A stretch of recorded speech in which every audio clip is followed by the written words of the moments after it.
The tool that I'm going to give you is something that I use all the time. I call it a brain dump. Okay. It's so simple. It costs you nothing. You can do it several times a day. Anybody can use this. And here's what you're going to do. You're going to take out a blank piece of paper. I don't care if it's lined or it's printer paper or it's the flip side of a bill that you just paid. And you're going to take that piece of paper and you are going to vomit everything on that paper that is in your brain. Absolutely everything. Okay. And you can just dump it all out there. And if you want to get fancy pants with this, you can draw a line down the center of the paper and you can write important stuff on the left and shit I can do later on the right. Okay. But you don't even need to do that. I'm just adding that in there because I know a lot of our listeners are very, very, very I like to keep things organized, Mel. No problem. You can add a little pizzazz to your brain dump. I'm so scatterbrained with the ADHD that I just need a blank piece of paper and I just dump it all down there. So you feel a sense of lifestyle overwhelm, brain dump everybody. Get it out of your head and get it down on a piece of paper. Because when you can get it down on a piece of paper, you can be more strategic about creating a system to get it done. And it feels so good to do this. When you're managing all this stuff in your head, this is why going for a walk with a friend is so therapeutic. Not only are you outside, but as you're walking and talking, you know what you're doing? You're brain dumping. You're getting all that stuff that you've been ruminating about out into the air. And when you get it out on a piece of paper by doing a brain dump, just pour it all out there. That's what you need to do. I was about to tell you 15 other things that just came to mind, because what starts happening when you do a brain dump is it's sort of like pulling a thread on a sweater. That sucker just keeps on going. So don't be surprised if there are some days that you fill 3 pages. So now, what do you do now that you've dumped it all out on a piece of paper? You're going to take a highlighter and you're going to highlight the 3 things that you must do today. These are your priority. This is what's important. So what are the 3 things I need to do today? I need to pick up my prescription. I need to pack for Boston. And I need to work on this eulogy. Those are the only 3 things that matter.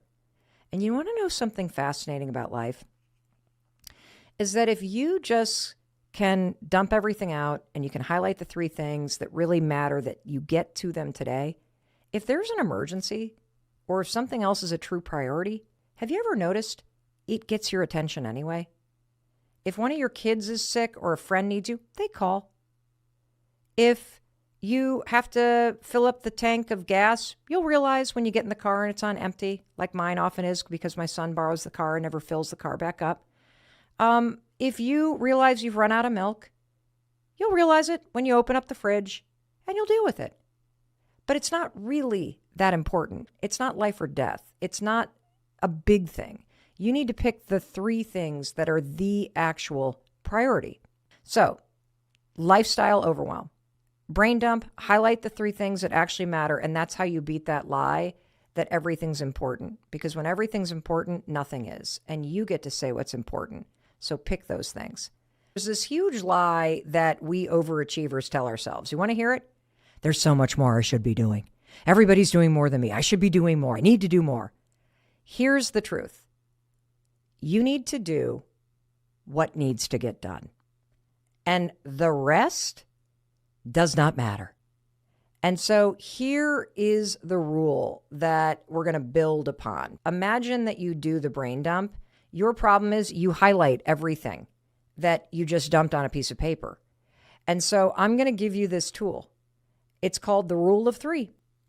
There are only 3 things that actually matter.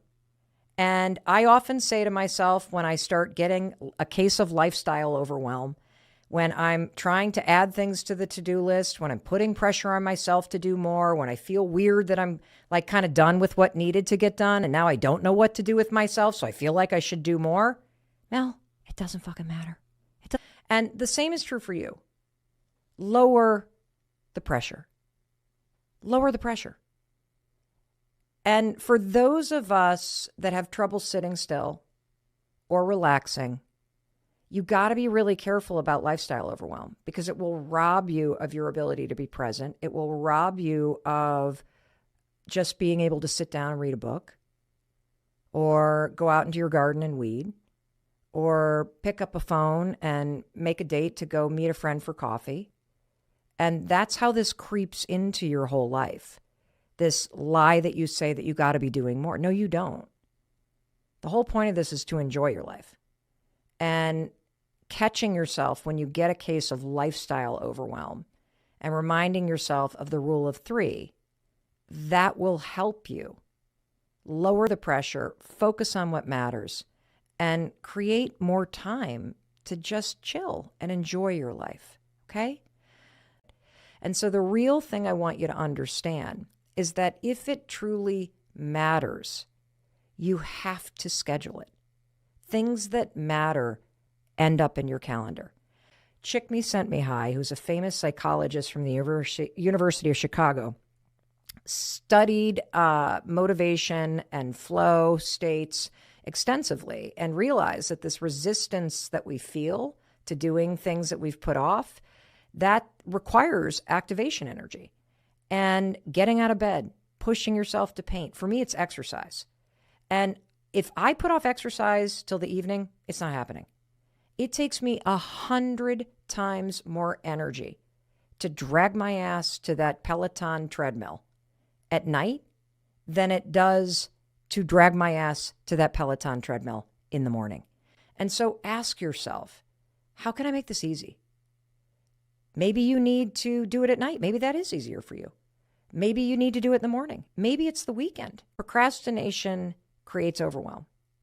And chronic procrastination creates a vicious cycle that becomes lifestyle overwhelm. And so understand that, and that's huge that you understand that. And then the second thing I want you to do is remember, get it out of your head. Don't manage it there. It's got to get scheduled in real time. And then ask yourself, how can I make this easy? Because you can. And there's no reason why the things that you need to do have to feel so hard. And the reason why they feel so hard, everybody, is because we're not taking the time to go, okay, first of all, am I in a lifestyle overwhelm situation where I need to be kinder to myself and I need to have more compassion for myself and I need to keep reminding myself that this is a marathon and I need a little bit of stamina and I'm not going to be able to get to everything.